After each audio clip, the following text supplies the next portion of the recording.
Welcome back to the Twist of Fate podcast, where you can find your inspiration to make your dreams come true. Woo! I have some crazy stories of some things that have happened. That was good. I like it. So while maybe my knees have a little less cartilage than most 32-year-olds, I feel great. I am a stand-up comic, actress, MC, and Italian. You know, this is my 9th attempt on business. You just got to keep going, and it'll lead you to your path. Everybody thinks it's easy and that anybody can do it. It's Blake Lewis. If you want to catch my full interview, check it out on the Twist of Fate podcast. I am Jaclyn Marfuggi Caprio, and I am a stand-up comic, actress, MC, producer, and Italian. So a little backstory. I grew up always hearing my grandma, my Nona, my grandma Jerry passed away before I was born. That's my dad's mom. And when she was in the hospital, the only thing that would make her happy is watching Robin Williams and watching Mork and Mindy. And so I always was told that like comedy was a way to like alleviate, some stress or troubles. And so I grew up loving Robin Williams, and I just also comedy timing always just came naturally to me, like even in college, or actually no, like even in grade school. Like I would do productions and just, I don't know if it's like the dancer in me being able to like figure out beats and timing and all that, but comedy always, especially physical comedy, always just came naturally. And I always loved watching sitcoms and stand up. And it's just something that I don't know, it just sparks joy. And who doesn't need that right now, especially? It's crazy out there. But I do love drama too. Drama, I'm not gonna lie, comes probably more naturally to me. Like I love a dramatic role. I love having to do that. But I think the general public and casting directors and audiences like me being funny. The Magic Mike live show, it's kind of funny because I feel like it involved every single strength that I have and like every aspect of performance that I loved. Like I think being able to do stand up, like there's so many long monologues. Like I know people don't, if you haven't been to Magic Mike Live, I had 30 pages of dialogue in that. Yeah, and it's a 90-minute show and you're on stage almost the entire time. Yeah, like it's not just like, and now saying like there's a storyline. It's like literally a Broadway show with aerialists, stand up. I got to fly a unicorn that cosplayed as Channing Tatum. Like it was a lot. And the funny thing is, to a fault, I feel like I always wanted to be one of the dancers in the show. They'd be like, can you not dance in the audience? Like every number.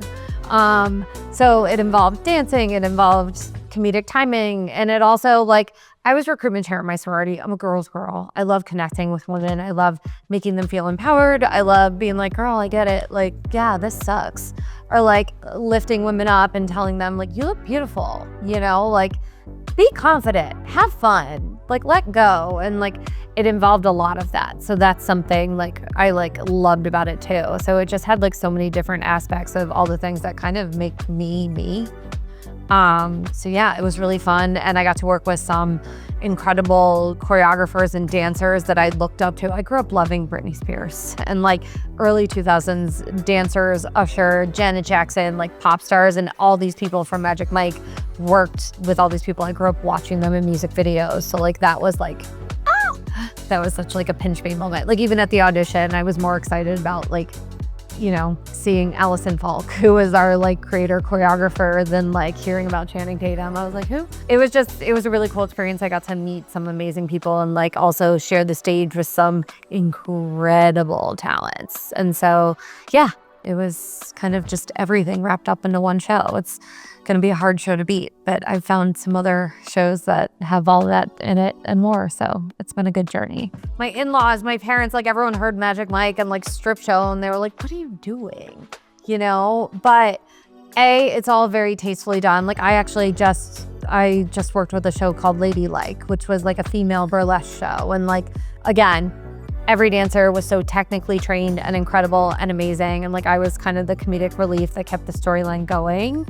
And everyone, I don't know, like it just was so beautiful what everyone was doing. And I think if anything, these shows give you permission to kind of let go. I feel like so much of our society and so many people. And I sometimes like am so like white knuckling everything, and it's okay to like feel sexy and like have a good time and be playful. It's not, I don't know. I think it adds like different playful layers to everything, and it gives you permission as the audience member to kind of let your freak flag fly. I grew up in like a Catholic Italian household. Like when sex was brought up, it was like, sex is bad. Don't turn anyone on.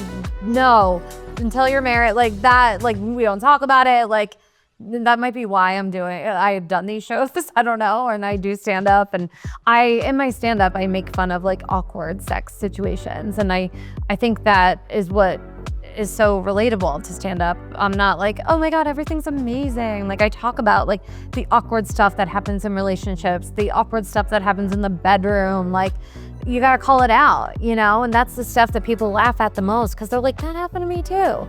And it kind of gives permission to everyone to just be a little messy. Knock on wood, I've been lucky. I haven't had an experience where like I've had to like stop a show or like get security to like get rid of someone. I have had like weird things happen while on stage. Like I had like this was in Hollywood, a bunch of like really hot girls in the front row. And I was actually telling a joke about girls at bars in Hollywood when this happened. But all of a sudden this girl just went and just like threw up.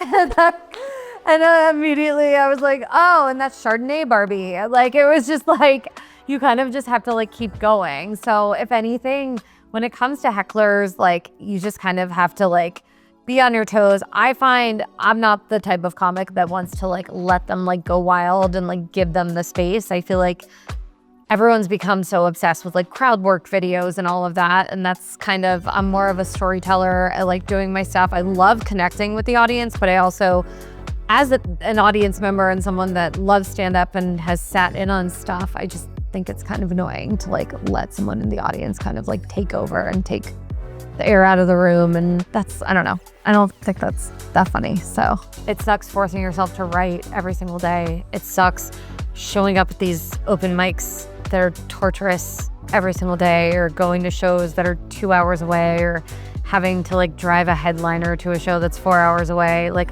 all of that stuff is annoying, but it definitely helps you. The more work, what I've learned in whether it's acting, stand up, the more I put into it, the more I get out of it, you know? And once you're doing something for 5 minutes, you forget how annoying it is usually. And also surround yourself with people that are more successful than you. I think a lot of times, especially when you're starting stand-up, you get like a crew and everyone's kind of at the same level. Honestly, when I first started, it felt like a cocktail party every time we would do it, because we'd go out and have drinks, and you finally realize like, no, this is a business. I need to take this seriously. Like, and I think being around people that are mentors or just like more successful, it just, I don't know. I think it's inspiring, and it teaches you work ethic, and you see how they're succeeding, and don't be annoying. But, you know, like I just feel like that's like a good way to get to the next level, is being around people that already are there. And you're gonna fail. It's okay to suck, you know? But if you love it and you think that you have something and people are booking you or asking you to do stuff, then keep going, you know? But take care of your mental health too. That's like a big thing.